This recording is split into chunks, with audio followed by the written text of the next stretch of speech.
Hello viewers, welcome back to my channel. आज के इस वीडियो में हम बात करेंगे क्लास 12th के चैप्टर नंबर 7 प्रत्यावर्ती धारा। अब इस चैप्टर के जो पिछला वीडियो था उसमें मैंने 7.3 अंकित प्रश्नों का हल मैंने बता दिया था। आज के इस वीडियो में 7.4 से आगे के प्रश्नों का हल हम देखेंगे।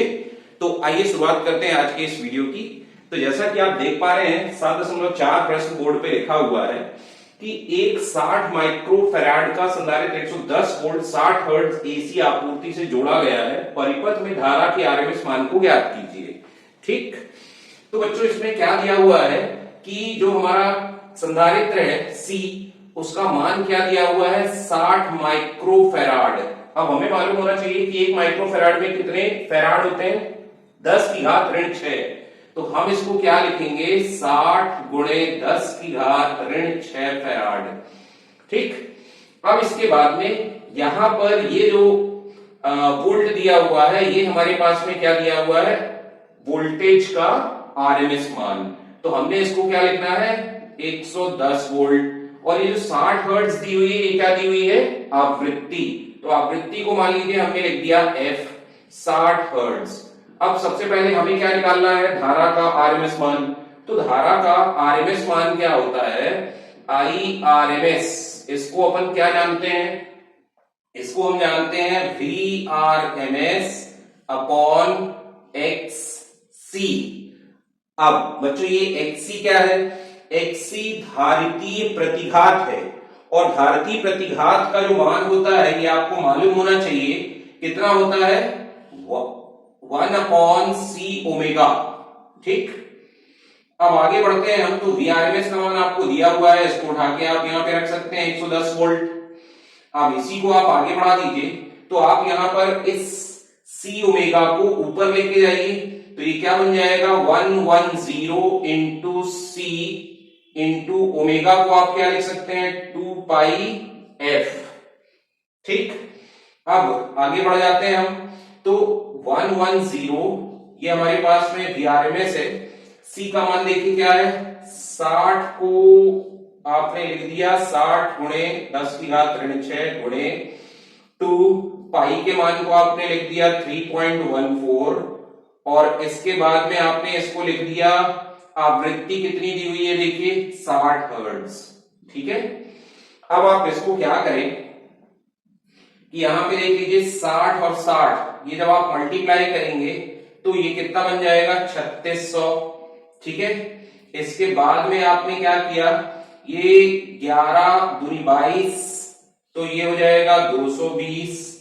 और इधर पे आपने लिखा इसको 3.14 और 10 की घात आपने लिख दिया ऋण 6। ठीक है, आगे बढ़ते हैं। तो अब आप इसको जब आप सॉल्व करते हैं तो आपको क्या मिलेगा, ये मिल जाएगा 22 गुणे 36 गुणे 3.14 गुणे ये 10 की घात 1 2 3 जब ये -6 में से ऐड होगा तो बचेगा कितना 10 की घात ऋण 3। अब अपन इसको मल्टीप्लाई कर लेते हैं। तो मल्टीप्लाई करने में हमारे पास में कितना आ जाएगा देखिए, ये आ जाएगा 2.49 एम्पियर। ठीक है,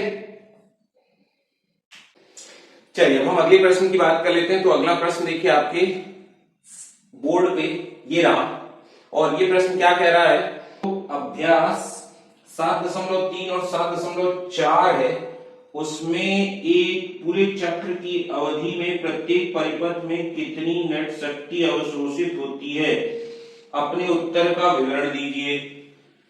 तो 7.3 अभ्यास हमारे पास जो है उसमें हम एक प्रेरित्र की बात करते हैं। ठीक है बच्चों, तो प्रेरित्र में हमारे पास में आपको मालूम होना चाहिए कि जो औसत व्यय शक्ति होती है वो औसत व्यय शक्ति क्या होती है V RMS into I RMS into cos phi. जहां पर ये जो कॉस फाई है ये क्या है बच्चों शक्ति गुणांक। ठीक है, और हमारा जो प्रेरित्र है 7.3 अभ्यास का जो प्रश्न है उसमें हमारे पास में क्या क्या दिया हुआ है प्रेरित्र, और उसकी जो प्रेरकत्व है वो कितना है 44 मिली हेनरी। ठीक है, तो प्रेरित्र के केस में हमारे पास में वोल्टता, प्रत्यावर्ती वोल्टता और धारा के बीच में जो कलांतर होता है वो कितना होता है, पाई बाय 2। ठीक है, जो प्रत्यावर्ती धारा आई होती है वह प्रत्यावर्ती वोल्टता V से क्या होती है, पाई बाय 2 कला से पश्चगामी होती है। ठीक है, पश्चगामी होती है। कुल मिला के हम बात क्या कर रहे हैं कि जो प्रत्यावर्ती धारा और वोल्टता है इसके बीच में कलांतर का मान कितना होता है, पाई बाय 2। ठीक, तो जब पाई बाय 2 कलांतर है तो उस केस में जो हमारा शक्ति गुणांक आएगा कॉस पाई, वो कॉस पाई बाय 2 का मान कितना होता है, 0। ठीक, तो अगर आपका जो शक्ति गुणांक 0 है, भले ही आपका Vrms और Irms 0 ना हो, तब भी एक शून्य संख्या से गुणा करने पे जो औसत व्यय शक्ति है वो कितनी आने वाली है, 0। अब आप 7.4 अभ्यास की बात करिए तो 7.4 अभ्यास में भी तो आपको क्या दिया है, एक संधारित्र दिया हुआ है, और संधारित्र के केस में भी आपको क्या मिलता है, I और V के बीच में कलांतर एक बार फिर से कितना मिलता है, पाई बाय 2। ठीक है बच्चों, तो जब पाई बाय 2 कलांतर मिलेगा तो इस केस में थोड़ा सा अंतर है, ध्यान रखने वाली बात है कि जो प्रत्यावर्ती धारा है वो वोल्टता से क्या होती है, पाई बाय 2 कला से अग्रगामी होती है। बस खाली आपको इतना, अग्रगामी होती है, इतना आपको खाली ध्यान देना है। अब यहां पे भी एक बार फिर से आपको कलांतर कितना मिल रहा है, पाई बाय 2 का। तो जब कलांतर पाई बाय 2 है तो एक बार फिर से आपका जो शक्ति गुणांक आने वाला है बच्चों, कितना आने वाला है, 0। ठीक है, तो एक बार फिर से आपको क्या मिलने वाली है, औसत व्यय शक्ति 0।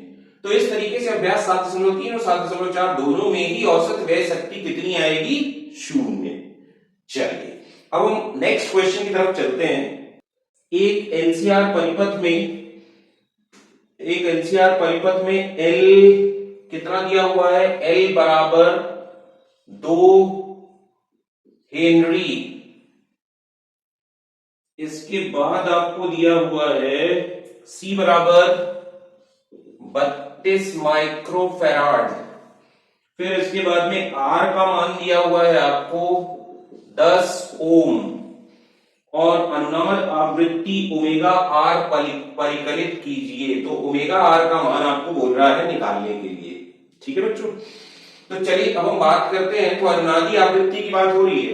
अनुनाद की स्थिति आपको मालूम होनी चाहिए कि जब प्रेरित्र प्रतिघात धारिती प्रतिघात के बराबर होता है तो उस स्थिति में हमारा जो प्रतिबाधा है वह प्रतिरोध के बराबर होती है, और जो प्रत्यावर्ती धारा उस एलसीआर परिपथ में बहती है वह अपने अधिकतम मान से बह रही होती है। ठीक है, और इस स्थिति को हम क्या कहते हैं, अनुनाद की स्थिति। तो चलिए आगे बढ़ते हैं। तो उस अनुनाद की स्थिति में आपको जो ओमेगा आर है, ओमेगा आर का मान कितना मिलेगा, 1/√LC, ये हमारा सूत्र है। अब हम इसमें मान रखते हैं तो हमारे पास में क्या मिलेगा, 1/√L। L का मान देखिए क्या है हमारे पास में, L का मान है हमारे पास 2, और C का मान देखिए कितना है हमारे पास में, C का मान है हमारे पास 32 गुणे 10 की घात ऋण 6। ऋण 6 क्यों, क्योंकि हमने इसको फैराड में बदला हुआ है। ठीक है, अब आप इसको सॉल्व कर लीजिए तो आपको कितना मिलेगा, देखिए अंडर रूट, ये कितना हो जाएगा, ये हो जाएगा 64, 2 दूनी 4, 2 तिया 6। अब ये जो 10 की घात ऋण 6 है, यह रूट के बाहर कितना निकलेगा, 10 की घात ऋण 3, रूट के बाहर आ जाएगा। अब आगे बात करते हैं तो ये कितना आ जाएगा, 8, रूट के बाहर आ जाएगा। तो ये अपन लिखेंगे इसको 1/8, और ये 10 की घात ऋण 3 ऊपर जाएगा तो कितना बन जाएगा, 10 की घात धन 3। ठीक, अब आप इसको क्या लिख सकते हैं, इसको आप लिख सकते हैं 1000/8। अब यहां से आप इसको कैंसिल कर लीजिए तो 4 दूनी 8, और 4 दूनी 8, 4 पंजे 20, और इसके बाद ये आ गया 0। तो यहां से इसको फर्दर कैंसिल करिए, कितना बचेगा, 125 रेडियन पर सेकेंड। ठीक है, तो ये आपके पास में उत्तर आ जाएगा बेटा। अगला क्वेश्चन हमें क्या बोल रहा है, अगला क्वेश्चन बोल रहा है 30 माइक्रोफैराड का एक आवेशित संधारित्र 30 माइक्रोफैराड का एक आवेशित संधारित्र किससे जोड़ा गया है? 27 मिली हेनरी के एक प्रेरित्र से जोड़ा गया है। अब क्या बोल रहा है कि परिपथ में मुक्त दोलनों की कोणीय आवृत्ति कितनी है? तो एक बार फिर से आपको क्या निकालना है? कोणीय आवृत्ति। तो एलसी दोलन में भी एक बार फिर से जो कोणीय आवृत्ति का सूत्र है वह क्या है आपके पास? Omega equals to 1/√LC। ठीक है, अब इसमें खाली आपको मान रखना है। तो देखिए एल का मान कितना दिया हुआ है? 27। अब यहां पर मिली है, मिली को हेनरी में बदलने के लिए आपको 10⁻³ का गुणा करना पड़ेगा। ठीक है बच्चों, अब यहां पर आपने क्या किया? सी का मान उठाया। तो सी का मान आपको दिया है फिर से माइक्रो को आप फैराड में बदलने के लिए क्या करेंगे? 10⁻6 का गुणा करेंगे। ठीक है, अब देखिए यहां से क्या होगा? इसको आप क्या कर सकते हैं? 6। ठीक, तो ये जो 6 है ये आपका क्या निकल जाएगा? 10⁻, या एक काम करिए आप इसको एक साथ निकालिए। पहले आप इसको लिखिए, इसको आप क्या लिख सकते हैं? 9/3 लिख सकते हैं, 9 के 27। अब इसके बाद ये कितना हो गया? 9, तो 10⁻9, 6 और 3 9।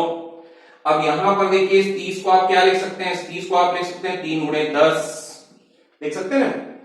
अब देखिए तो यहां पर ये 3 एक रूट के बाहर आएगा, ये 3 एक बाहर आएगा, तो मतलब कुल मिला के रूट के बाहर कितना रहेगा? 3 3 9। तो 9 आ गया आपके पास में रूट के बाहर। अब यहां से देखिए 10⁻8, 8 ऋण 4 बन के बाहर आ जाएगा, तो ये आपने लिख लिया ऋण 4। अब जब ये ऋण 4 ऊपर जाएगा तो क्या बन जाएगा? धन 4। तो इसको आप लिखिए 10/9 गुणे 10⁻³ लिख सकते हैं। 4 को हमने ये 10 और ये 10⁻3, तो 3 + 1 4 हो जाएगा। अब आप इसको डिवाइड करिए तो 9 × 1 = 9, फिर 9 × 1 = 9, और ये आ जाएगा आपके पास 10⁻³ रेडियन/सेकेंड। ये आपके पास में उत्तर आ जाएगा। ठीक, अब अगले प्रश्न की तरफ चलते हैं। तो देखिएगा एक श्रेणीबद्ध परिपथ में जिसमें R बराबर 20 ओम। अब देखिए फिर से एक बार श्रेणी LCR परिपथ आ गया, तो R बराबर कितना दिया है? 20 ओम। फिर आपको दिया हुआ है L बराबर 1.5 हेनरी, 1.5 हेनरी। फिर आपको दिया हुआ है C बराबर 35 माइक्रोफैराड, तो C बराबर 35 माइक्रोफैराड।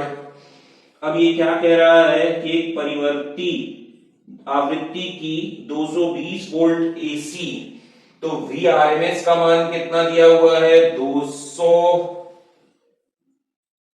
अब आगे बढ़ते हैं, आपूर्ति है, इसके बाद इस आपूर्ति की आवृत्ति परिपथ मूल आवृत्ति के बराबर है।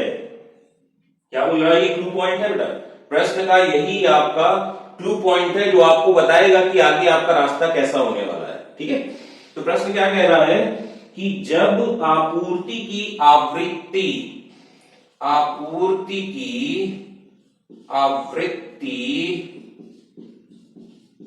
बराबर परिपथ की मूल आवृत्ति, ठीक है, परिपथ की मूल आवृत्ति, तो ये आपका इंपॉर्टेंट पॉइंट है जो क्वेश्चन पे दिया हुआ है। यहां से आपको आगे का रास्ता पता चलेगा कि हमें इसको कैसे आगे प्रोसीड करना है। ठीक है, अब क्वेश्चन क्या बोल रहा है कि एक पूरे चक्र में परिपथ को स्थानांतरित की गई माध्य शक्ति कितनी होगी? तो आपको माध्य शक्ति की बात करनी है। ठीक, तो ये वाली जो कंडीशन है जिसको मैंने अभी यहां पर स्टार लगाया हुआ है, ये कंडीशन आपको क्या बताती है बच्चों कि हम उस स्थिति में ये दोनों आवृत्तियां बराबर होंगी जब परिपथ अनुनाद की स्थिति में होगा। अब अनुनाद की स्थिति अभी पिछले क्वेश्चन में मैंने डिस्कस की है, तो उस अनुनाद की स्थिति में हमारा जो प्रतिघात है Z वो किसके बराबर होता है? प्रतिरोध के बराबर। ठीक है, तो जब अनुनाद की स्थिति है तो उस स्थिति में जो प्रतिबाधा है वो प्रतिरोध के बराबर होगी और इसका मान आएगा कितना, 20 ओम। ठीक है, अब आगे बात करते हैं। तो उस स्थिति में हमारे पास में जो फाई कलांतर है धारा और वोल्टता के बीच, वो कलांतर कितना होगा बच्चों, 0। क्यों? क्योंकि अब हमारा इस स्थिति में, अनुनाद की स्थिति में जो परिपथ है वह किसकी तरह काम करेगा, शुद्ध प्रतिरोधक वाले परिपथ की तरह काम करेगा।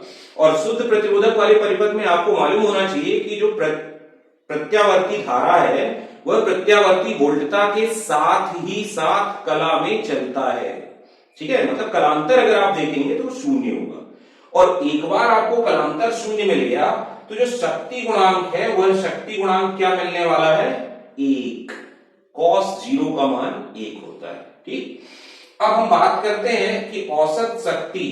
तो औसत शक्ति आपको मालूम होनी चाहिए कितना होता है, Vrms into Irms into cos phi. ये हमने सूत्र लिख दिया। अब बचा क्या, Irms और Vrms। Vrms आपको डायरेक्टली गिवन है, अब आपको Irms चाहिए, तो Irms को आप क्या लिख सकते हैं, Vrms बटे Z, और Z का मान क्या है, R। तो इसको आप क्या लिखेंगे आगे, Vrms इंटू Vrms बटे Z, और ये Z बराबर क्या है आपके पास में, R। चलिए आगे बढ़ते हैं। तो अभी आपने इसको क्या लिखा, Vrms को आपने लिखा 200, फिर आपने इसको भी फिर से 200, फिर आपने Z बराबर क्या लिखा, 20, तो ये 10 आ गया। अब ये 10 इसमें जब गुणा हुआ तो कितना बन जाएगा, 2000 वॉट। ये आपका उत्तर आ गया। चलिए अब हम चलते हैं अपने अगले प्रश्न की तरफ कि एक बार फिर से आपको एलसीआर परिपथ आ गया, और उस एलसीआर परिपथ में देखिए हमारे पास में एल, सी और आर का क्या क्या मान दिया गया है। एल बराबर दिया गया है 5 हेनरी, इसके बाद सी बराबर 80 माइक्रोफेराड, और फिर आर बराबर 40 ओम। इसके बाद इसको आपने जोड़ा है परिवर्ती आवृत्ति के 230 वोल्ट से, तो Vrms का मान कितना दिया है, 230 वोल्ट। ठीक है, अब आपको निकालना इसमें क्या है, इसमें आपको सबसे पहले निकालना है ए, स्रोत की आवृत्ति निकाली जो परिपथ में अनुनाद उत्पन्न करे। तो स्रोत की आवृत्ति निकालना है, मतलब ओमेगा आर निकालनी है। तो ओमेगा आर देखिए क्या होता है, 1/√LC। तो 1/√L, L कितना दिया हुआ है 5, C कितना दिया हुआ है 80, माइक्रो को आपने फैराड में बदला। ठीक है, तो 5 अट्ठे 40, 400 हो गया, 420 निकल सकता है रूट के बाहर, गुणे 10 की घात ऋण 3 बाहर आ जाएगा रूट के, तो 10 की घात ऋण 3।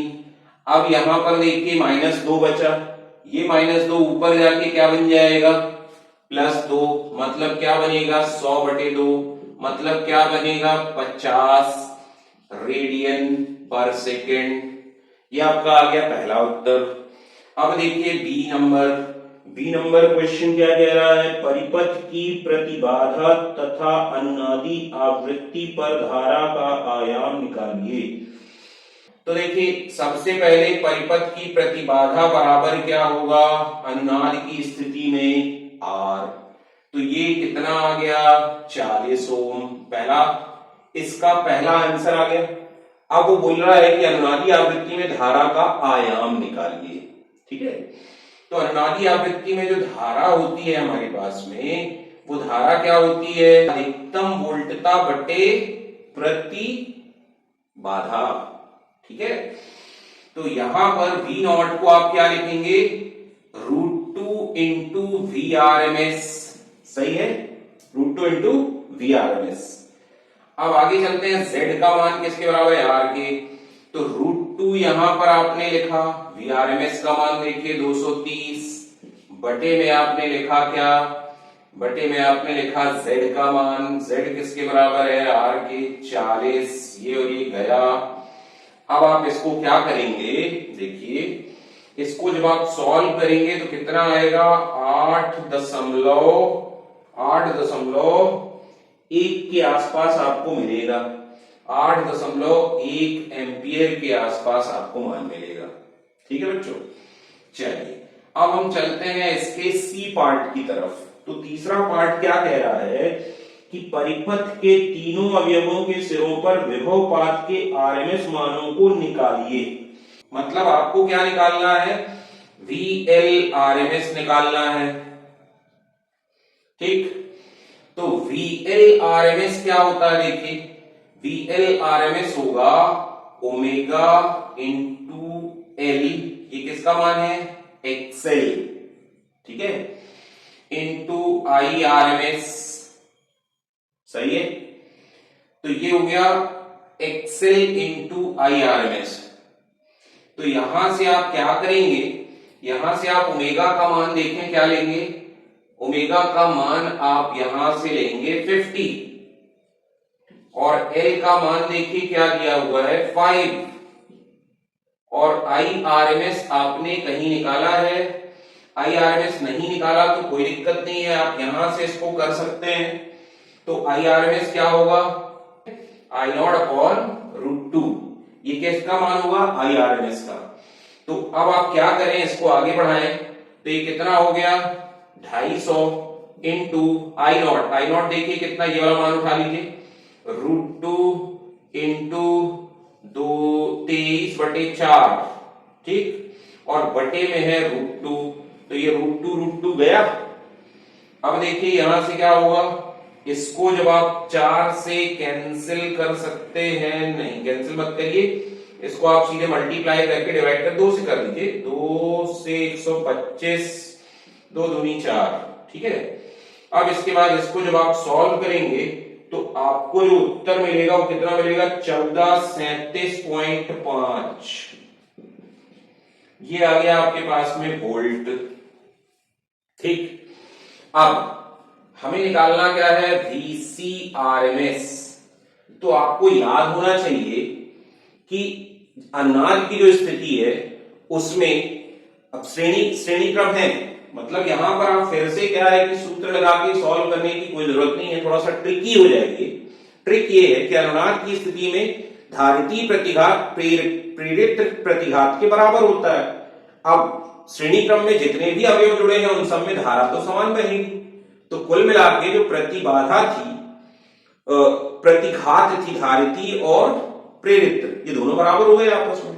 तो उस केस में जो हमारा विभवपात आएगा संधारित्र के किनारों पर, वह भी बिल्कुल उतना ही आने वाला है जितना कि प्रेरित्र के किनारों पर है। तो कुल मिला के इसको फिर से आपको सॉल्व करने की जरूरत नहीं है, उसको आप सीधे उठा के लिख दीजिए 3437.5 वोल्ट। अब आ जाइए आप क्या, VRRMS, प्रतिरोध के किनारों पर विभवपात। तो यहां पर आप क्या लिखेंगे, IRMS इंटू ZR, ठीक। तो यहां से IRMS का मान देख लीजिए, आपको क्या मिलेगा, I0 बाय √2, ठीक, I0 अपॉन √2 इंटू R का मान देखिए कितना है 40, ठीक। तो जब आप इसको सॉल्व करेंगे तो आपको ये जो उत्तर मिलने वाला है, ये उत्तर कितना मिलने वाला है, देखिए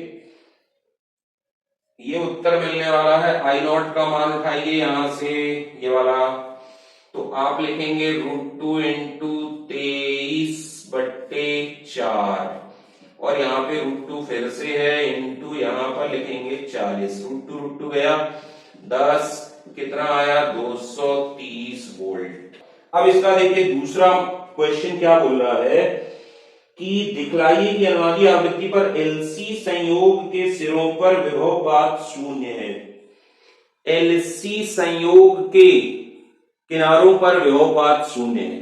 तो अगर LC संयोग करेंगे आप तो वहां पर जो विभवपात आएगा वो क्या आएगा, VL माइनस VC, अब आपको मालूम होना चाहिए कि VL और VC दोनों बराबर हैं। ये देखिए, ये VL है, ये VC है, तो कुल मिला के ये क्या आने वाला है, 0। तो इस तरीके से आपका इस चैप्टर की एक्सरसाइज खत्म हो जाती है।